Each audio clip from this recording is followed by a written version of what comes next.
Hello and welcome to this episode of the Zoom Room Sessions as part of our Thriving Thrive project.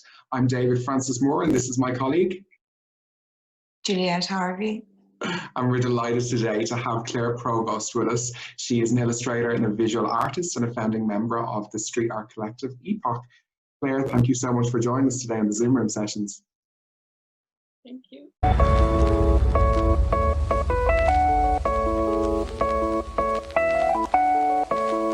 I'm an illustrator and visual artist. I started from a background in graphic design, so it's kind of an evolving path, I suppose. And my artwork is mainly bright, colorful, bold, and has a lot of borrowed minimalist and cubist references in it.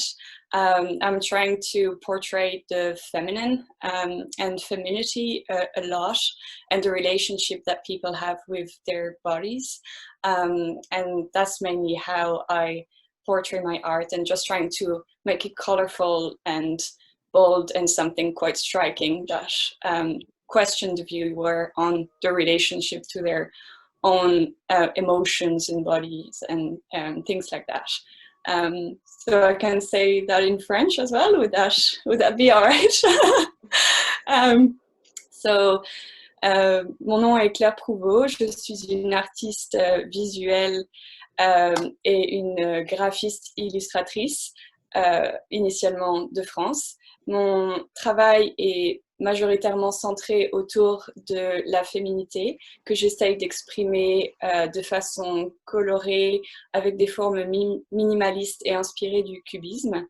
Je veux explorer la relation que l'on a avec notre propre corps, nos propres émotions, et je veux représenter ça de manière très colorée et vivante pour que le spectateur s'identifie à mes images.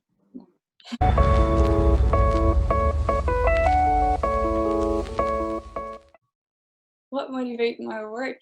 I mean, it's mainly like a self-introspectional almost thing to it. Like for me, it started really as something to kind of find my own voice and my self, and just getting back to like drawing, and almost as a meditative thing. And through that, I think I've been able to really explore different aspects of my personality and my relationship with myself. And I was always kind of drawing like strong, confident woman, and now I'm exploring maybe a little bit more the bodies and shapes and everything, and the emotional state of people, but also the diversity and what I see around me in Dublin, in the women around me, in my family, friends, etc. So all of that inspires me and motivates me to draw my vision or the way I see certain topics and things, and all of that while just wanting to draw like to make more colorful things, and trying to see that on different mediums. So whether it's on like street arts, online, painting for myself, trying to paint on canvases. So it's like, it's a lot of fun, and hopefully I get to start a conversation and an exchange with the viewer as well, whether it's in the streets, as you saw maybe in Temple Bar, or online, or working with different clients. So it's a very interesting exchange and collaboration on diverse projects with different people and different viewers. Huge, really huge.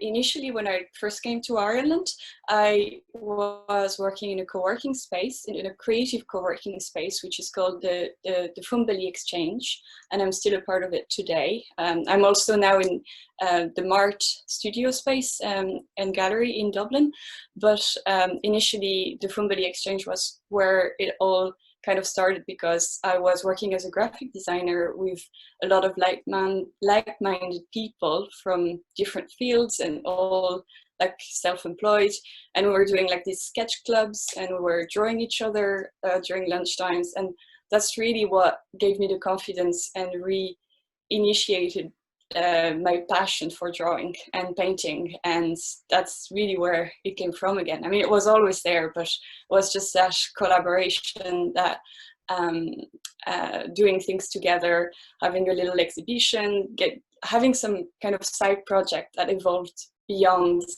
just being a side hustle.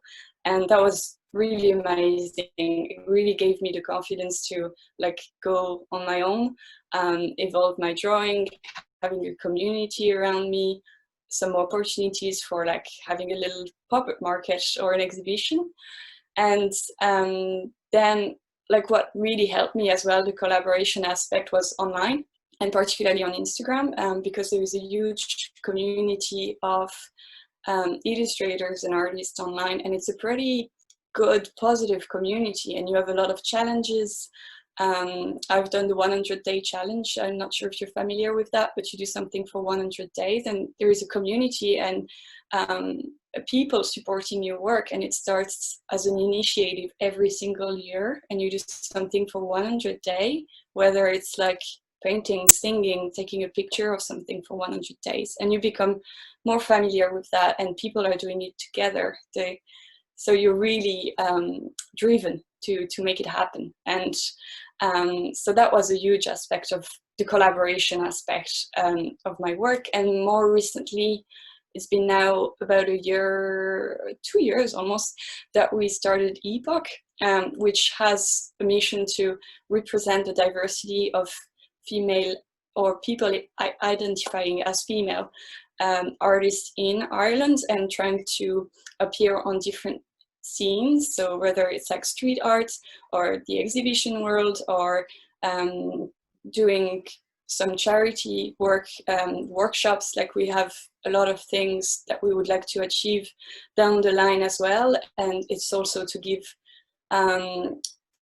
that collaboration and have a platform anyway for collaborating, and really trying to promote female arts in Dublin, in Ireland, and beyond. I mean, we are trying to keep it there, and it's been really interesting to collaborate, to see the background of everybody. I'm more into like the illustration, graphic design background, but other would be more into sculpture or performance or fine arts or printmaking. So we all learn from each other. We all try to find a common ground, and it's been a huge help. And the skills of like, how do you even hold a spray can? What do you do with this? It's been great learning experience, and we've definitely done a lot of things that I wouldn't have done, or I wouldn't even know where to begin with if I was on my own. So that was really interesting. And now again, being part of MART and that studio community, and also the Fundaly Exchange as that creative co-working spaces and artist co-working spaces is great, because you always have initiatives from people. And even in times like now, when we are in lockdown, we are touching base every now and then. We're organizing coffees.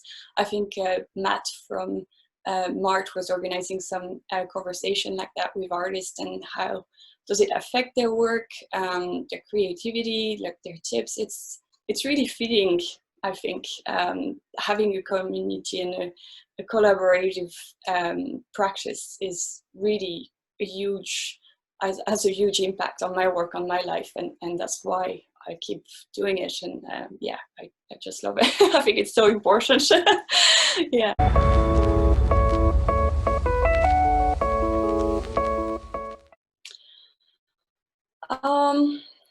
Well, we kind of have to maybe at some stage take on all the caps. Like, I mean, you have to be a bit of a, like in my space, I know it could be different for people that might be more like fine artists and don't necessarily see their work as something that can be commercialized too much or something. But I think, like for me, it was quite obvious that at some stage you have to be a good marketing person, a good business person, that you have to treat yourself as a startup, as a business, you need to promote, you need to be on top of your finances, you have to make the connections, you have to sell products.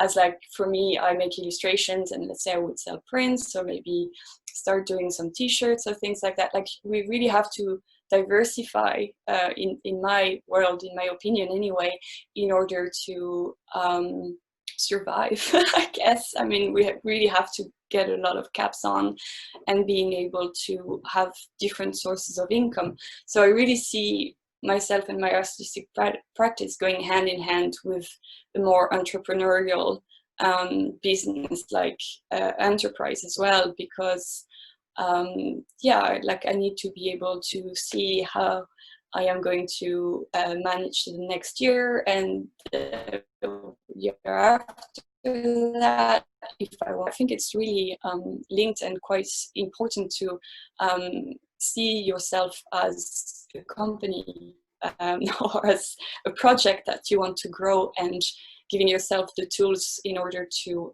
achieve that. And it's not necessarily easy, because when you come from art school or design school, it's not really taught. Like it's not something really they tell you much about, like how to just run a business. And it was really helpful again to be in a place like the Fumbudi Exchange, because it's mainly like photographers, architects, graphic designers, a few illustrators, and some of them have been in there for like 20, 30 years.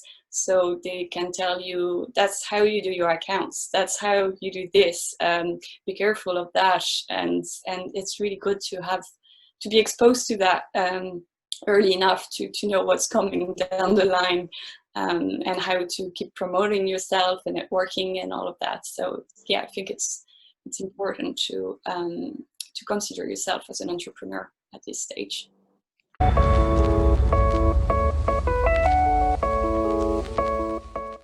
That's why I say mainly like Illustrator and visual artist, because for me, Illustrator is doing commercial art, like answering to a brief. And within illustration, you have already so many categories, I guess. You have commercial illustration, which would be, let's say, to work with a brand on a campaign.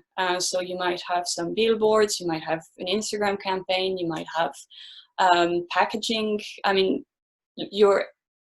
I'm not saying your main only aim as an illustrator is to do commercial work, but that's where, if you want to make a decent enough living, you want to get these nice partnerships with obviously brands that align with your values and ethics and things you want to do, and your aesthetic, where you won't compromise your art. And so I have agents as well that deal with that side of my business, which so if someone comes in with a query and they want some logo or packaging, or it's like usually agencies, like bigger marketing agencies that work on behalf of this or this brand, and that's really answering to a brief. You have some how do I say that? Like you have some things to tick. I mean, you have to apply their color palette, or some boxes to tick. So that's more like the illustration and answering the brief kind of aspect. Within that, you also have editorial illustration, which would be more like magazines, children's books, etc. So within the field of illustration, you can already have all of that, and then you can sell, let's say, just your prints or your paintings or whatever, and that maybe is the more artistic side of illustration, but you can apply it to so many things. And then for me, like the more visual art and artist side is more like self-initiated, so you won't necessarily answer to a brief, you won't necessarily have a client that will come and find you, but maybe you will be able to sell your ideas and paintings for what they are, so not necessarily taking on a commission. Obviously there is a bit of both in both worlds, but that's kind of where I kind of draw the line. And I can see a lot of my friends consider themselves visual artists and wouldn't want to answer a creative brief, wouldn't want to compromise their creativity in against a brief. So that's down as well to personal choice. For me, like I find a balance by having the two. like I really like answering, like I come from a more graphic design background, so I do like the buzz of working with brands, working with creative agencies, having an online presence. And also I do enjoy self-initiated projects that require maybe more of an opinion, or that could be like within projects, let's say like in Dublin, the grey area project with Subset, or things like that, that are not at all for money, not at all answering to a brief, but more self-expression kind of initiated projects. So that's kind of where I draw the line. And like I could be quite, I think that vision varies from person to another, but that's kind of where I stand on that. Well, I suppose.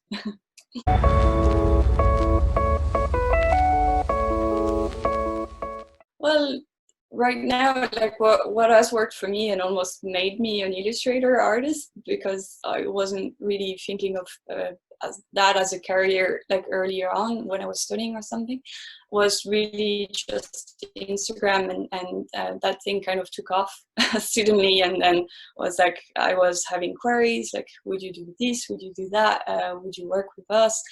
And at some stage, like I slowly left my old job to consider that full time. So what really worked for me in terms of marketing and self-promotion was just posting constantly, which like initially that was just like a diary that I was keeping of my drawing every day for 100 day, for that 100 day projects I mentioned.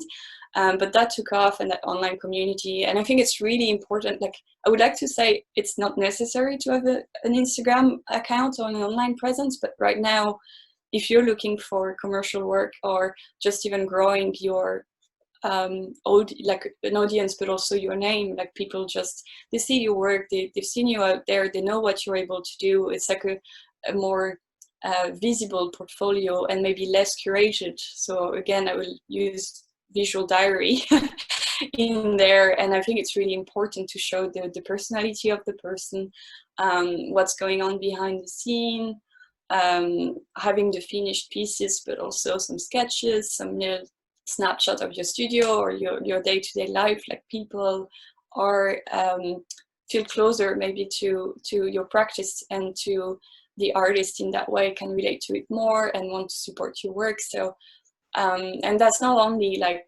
commercial clients, it's also like people you would meet and that are just have an interest in art and want to know more about how it works, or maybe they are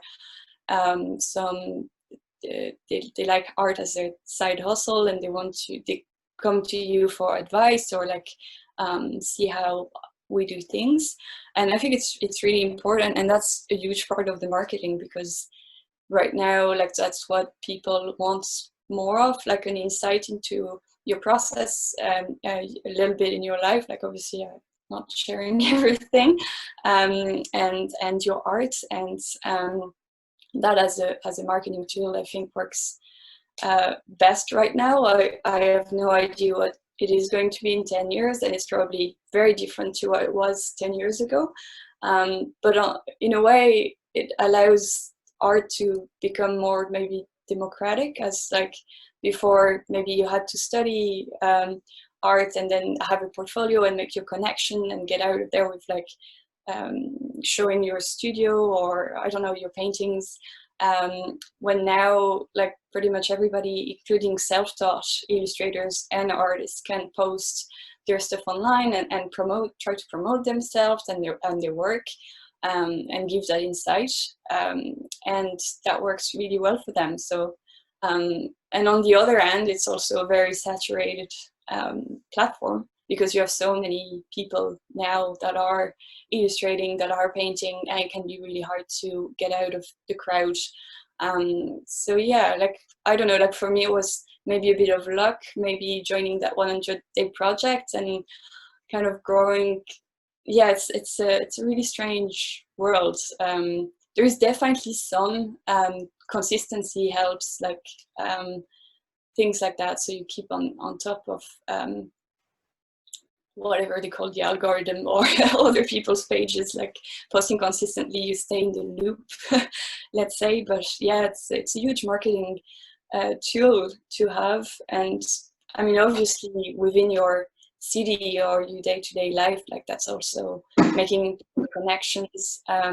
But again, Instagram kind of ease you into that. Like, I feel like I know so many Dublin or world artists that I've actually never met in person, but I just know them online. And it's like, it's not we're best friends, but it's that weird kind of connection that you make that facilitates sometimes the marketing or the approach. And sometimes maybe galleries will just slide into your DMs saying, yeah, hey, would you be interested by that? And I get pretty much 99% of my projects from Instagram and from that platform. So yeah, that works for me anyway. But yeah, it's hard sometimes.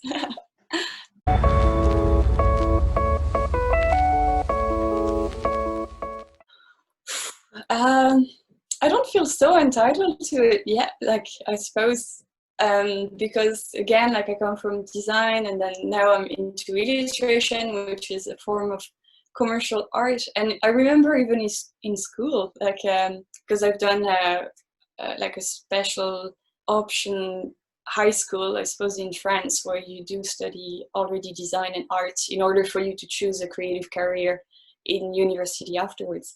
And they were always like questioning, like, what is applied arts? What is fine arts?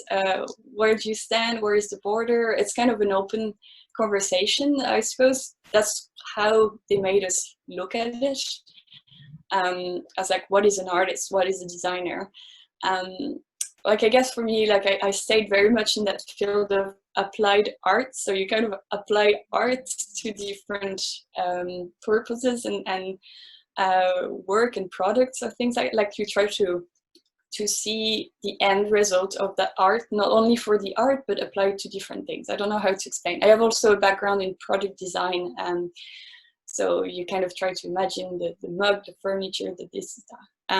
And it's the same with graphic design. Like, you try to see the final flyer or end book or something. So I kind of have that frame of mind. And by meeting artists and visual artists here in real life, like, it really, and like they are trying to encourage the more artistic side of my practice. It's like, oh, you make this really nice painting, like, why don't you make that on a canvas or on a wall somewhere, just for the sake of it, with no further application, just like it's just a nice piece of drawing or art or painting. And yeah, I'm still not struggling with that, but for now, like, I'm trying to make my career as an illustrator and see how I can manage all of these aspects together. But I think down the line, I would like to have a more artistic practice that is more like fine arts and exploring different tools. So I don't know, like, I don't feel super entitled to call myself an artist, or like, yeah, like visual artist again is kind of surfing that line edge in between fine art and applied design art. So yeah, it's a tricky question for me anyway.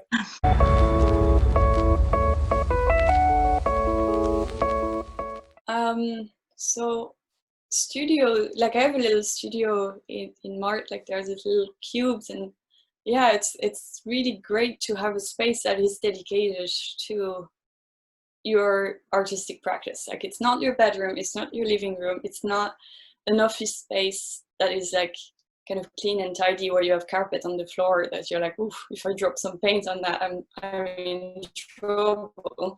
Like, to have a creative space like that, where I'm not saying like if you want to throw buckets of paint around, but almost, and having the mental almost freedom that you can do that if you want to, is great. And I think the smart studio spaces are amazing for that. And also because even though we are in little cubicles, it's like a closed space, which is amazing right now, because that's literally the only form of like studio or co-working space that is open and functioning. I mean, we're just sharing the bathroom and a bit of a kitchen thing that is closed off for now, but you have older artists around you. You don't really know what they're doing, but you know they're there, and just by that, like, it creates that.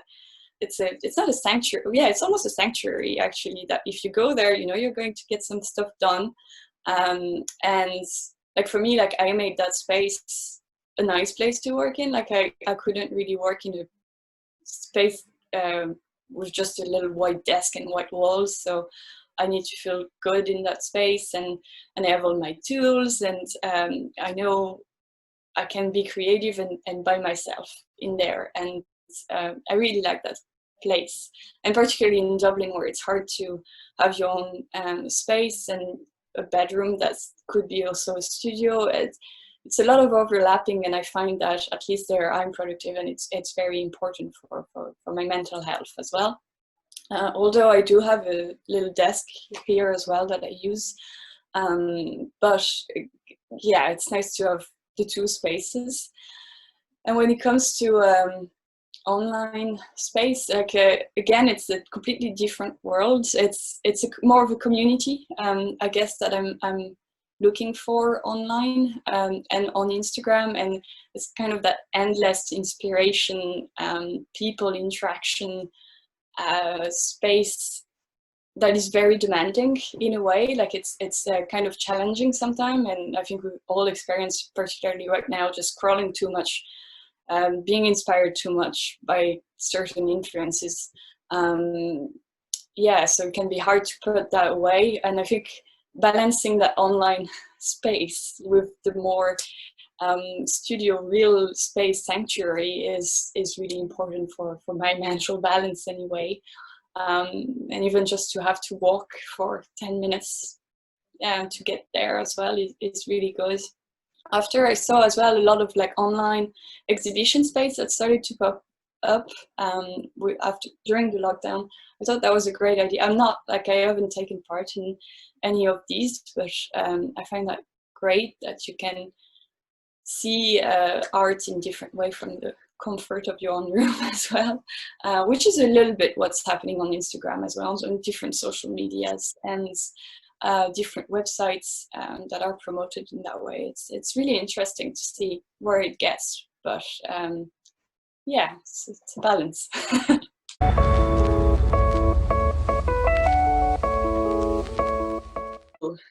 Oh yeah, there's so many ways you can answer this. Of course, like I think it's down to self-confidence for like evaluating your time.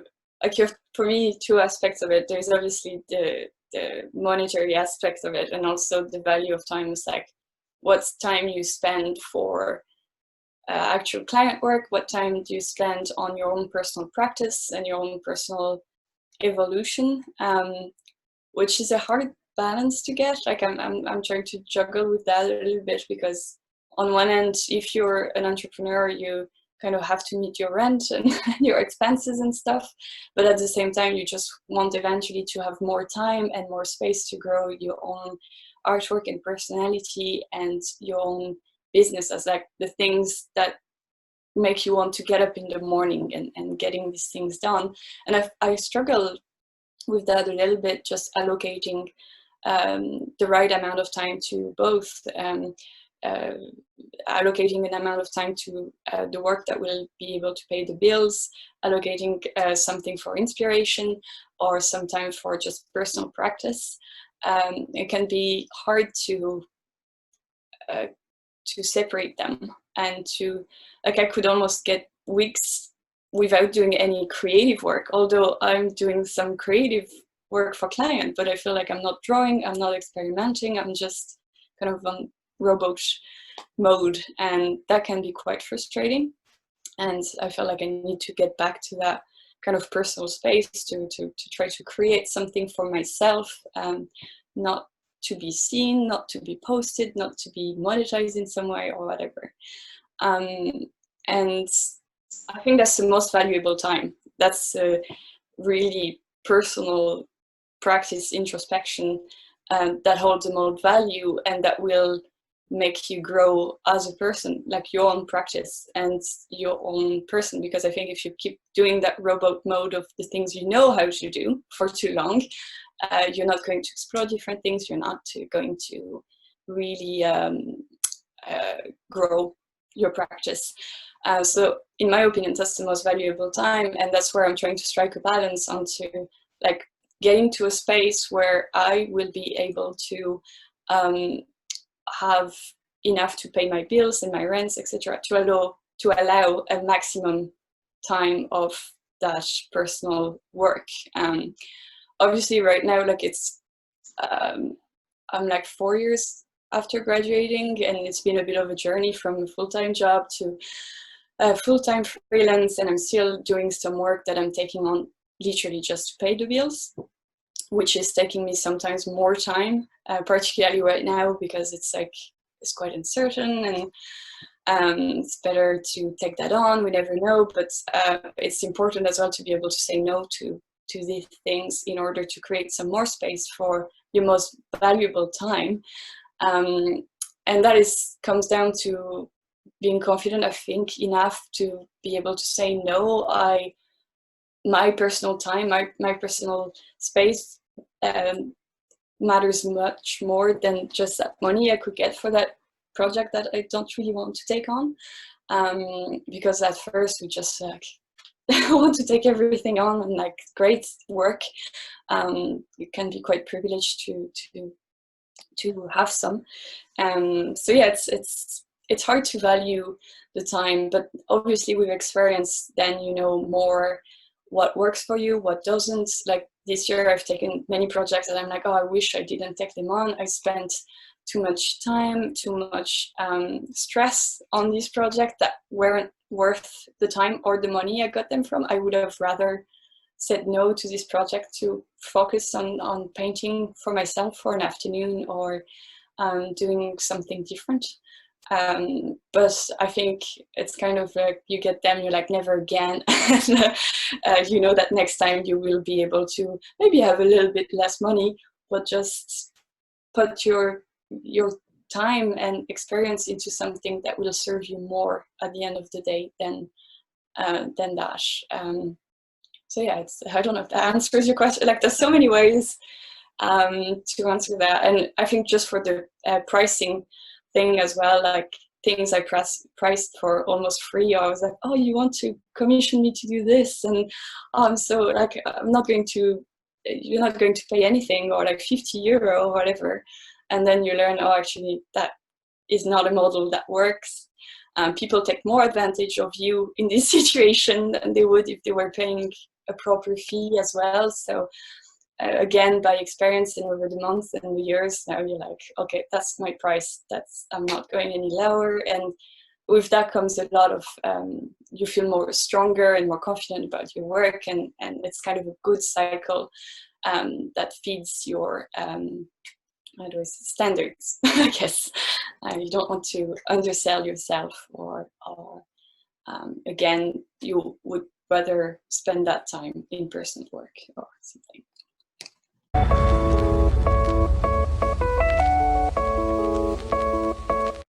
System. I don't know if that will answer, but just diversifying as much as possible, like for now anyway. Like, so I have an Etsy shop that I have to reopen now that I'm working on, but where I would sell prints and different little products. So that is a nice like support. Then I would collaborate with let's say other ethical brands that like these small businesses in France that make t-shirts and like kind of feminist t-shirts, and like they give a certain amount of their money back to organizations and charity, like collaborating, like I give a design and then I get a percentage of each sale, and it's kind of a small business thing. So I'm trying to do a few of these. Also collaborating with local businesses. I'm selling some prints in France. I will sell some more here in Ireland, and just trying to have a few selling points. So that's more maybe the more passive income parts of sustaining that business. So hopefully you make, a design for yourself, and then if you can put it there on t-shirts or for prints, and people are interested in buying that, like that can be a good support.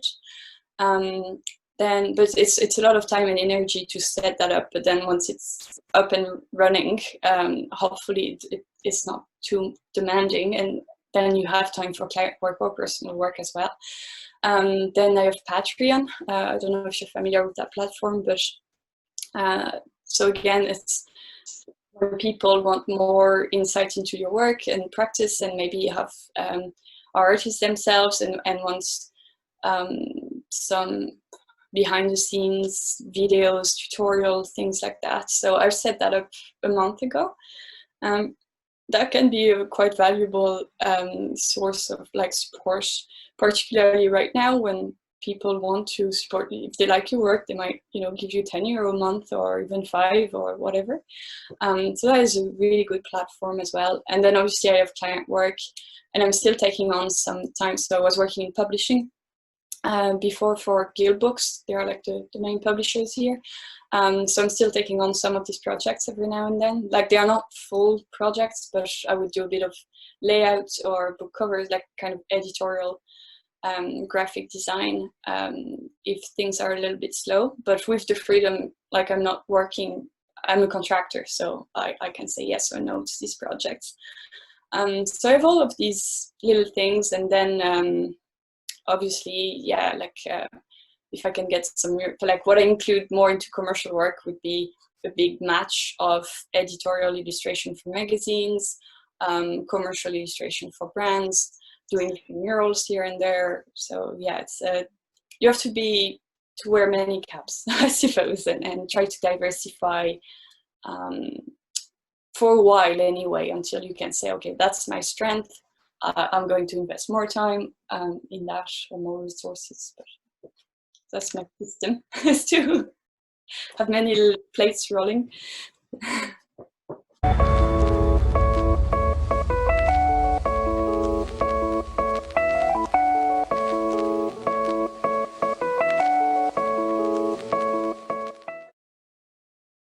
All of them. I mean, when you said that, I thought they would be quite like a specific example, but like from what I hear, like they're more like not general, but like it's kind of down to you to find the motivation or the drive or the financial resources, the creativity, the people you interact with, and all of these are, yeah, vital. I would say, like, even not important, like vital in order to be able to be resourceful enough to make it, or at least making that your main living resources. Or yeah, like I think you have to compromise so many things, and again wear many hats in order to achieve what you want to do. But it's so much easier with other people. I mean, with the resources, the experiences of other people, and also because we are such a solitary bunch, I guess. I mean, it can be hard to make work together on big projects. It's just really important to at least have that community and the resources. Like I don't have the 15 that you said there in mind, but yeah, I think you mentioned like was it not the drive, but the Motivation. Yes, it's like if you're not, that's probably not for you.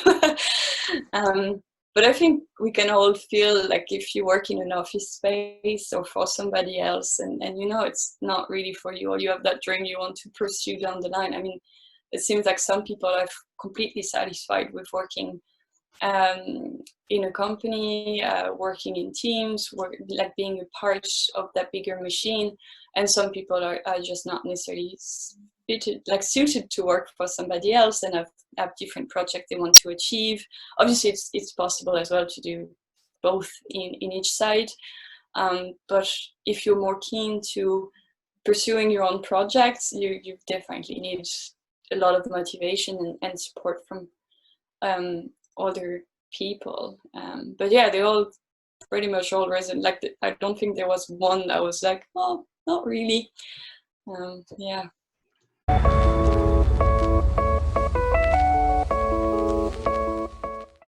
Curiosity. collaboration. I mean, I will say, no, I won't say creativity because it's already for the creativity. So curiosity, collaboration, and being resourceful. Like, just if you can't get from A to B, you might just go around and meet people and give it another year, but you will get there eventually. So yeah, finding strategies, techniques to get around the obstacles. Yeah.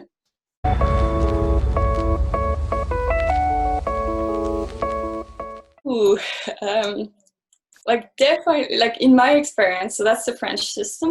I've heard a little bit about the Irish system from different friends and people that have been through that. So I might not be the most qualified to answer that question, but I think in general there is a lack of tools when it comes to running your own business, like any business. And I come from a family where my parents, like my dad and my brother, went to business school, and for them it's like business, business, business. And for me, I was very strongly against that when I was younger, and now I'm like, okay, actually going to business school is just giving you the tools to start any kind of business. Most people that go to business school have no clue about what they are going to do when they get out of that. But that said, artists have a certain idea, or like people that pursue artistic careers have a certain idea of what they want to do down the line, but they don't necessarily have the tools to start by themselves or the resources to do it. And for me, it was just a lack of professionals that were coming to schools or universities to give workshops on certain topics. Like we had a few teachers that were professionals, and they were teaching us a few things that were really useful, but they were minor hours. Like a lot of it was theory, but then they kind of pushed us to have internships. So a lot of my scholarship was based around work experience, which I've done mainly in Ireland. So I think the first year I had 3 months internship, and the second year another 4 months, and then I had to do 2 weeks of school and then 2 weeks of internship for like 3 months. So they were really relying on people outside of the school to give you the tools in order to do what you wanted to do. But I've been very lucky. I found great companies and thriving environments to do that. But I know a few other friends that didn't get that lucky and have been really struggling since. Like they haven't had the experience they wanted, and it's been really like hard for them to get to another experience, another level of tools and mentors and people. I think it's so important to have a mentor, and I was lucky to find one who is still one now. And I think that's a little bit lacking in some schools. Again, as my French experience, I'm sure even here, like there are schools that do amazing at that and others that aren't.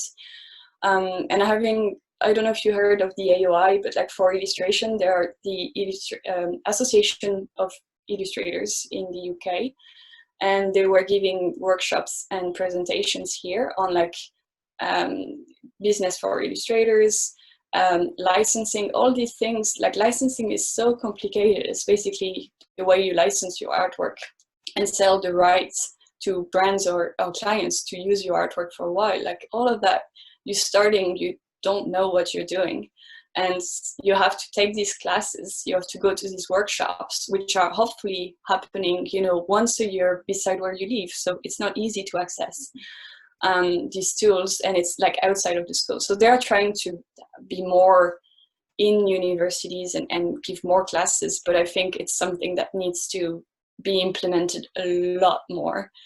One of our aim with ep.8, like we'll see down the line, would be maybe as well to do some workshops like that with students, like setting up the business of being an artist in fine art, in illustration, maybe more in graphic design as well, because it's so important. And like the tools on marketing and communications, like what we I've seen, it's like people will tell you, oh, it's important to be on Instagram now. But then if you have teachers that are within a certain age group, they will still be telling you maybe you should go with your portfolio and knock at some doors. So yeah, it's like, it's good to have different views, and I think having people coming to the school to give presentations and workshops and trying to keep it fresh like that. I went to Luxembourg in last December. I was teaching some high school student a 3 days workshop.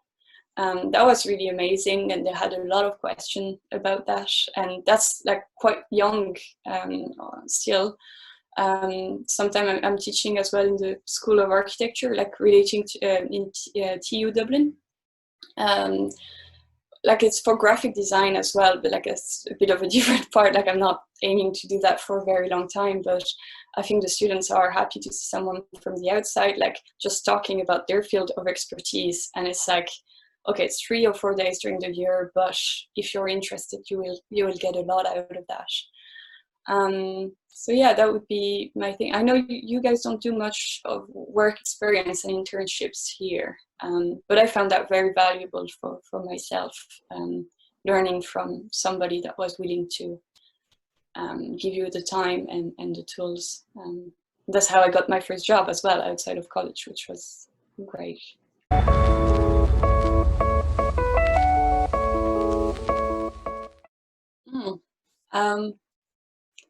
Would be to keep showing up wherever it is that you're posting, going to. I don't know if it's an art class you do in the evening, or if it's posting on Instagram, like even posting online, like things that you do, and it's just a great way to keep track of your own evolution. Not everybody will see it, but it doesn't matter, but you might build something from that. And I think like starting as soon as possible, putting your work out there in whatever works best for you. Like in my opinion right now, it's online and social media, but starting to build a library of work, a body of work that people can even scroll back and be like, oh, it started from that, and it's really growing and evolving. And I think as artists, we tend to move on to the next picture quick, and we don't take that time to reflect. I'm so guilty of that. But it's just nice sometimes to go back through your personal journey, your personal evolution, and people can do that as well. And at the same time, it gives you legitimacy, because you're building your body of work, you're building your portfolio, and from that, opportunities may arise. So I would say, like, starting on, like, if you want to put your work out there, if you want to build a community and a portfolio of work, like starting there is there is no perfect moment to post the perfect piece of artwork. It doesn't matter if you start with 100 people following your work and posting it. Like not many people will see it anyway, but it's more for yourself. It's more like showing up every day or whatever, like joining these projects, like the 100-day project. I cannot recommend that enough. Like it's for your own creating your own habits, creating your own healthy habits and things that serve you. Like joining this kind of project can be really life-changing. And I'm not selling any kind of course in that, but you're showing up every day for yourself, for others, you develop your own practice. I mean, there is no reason not to do it. It's a great challenge. So I would say this too would be my main advice.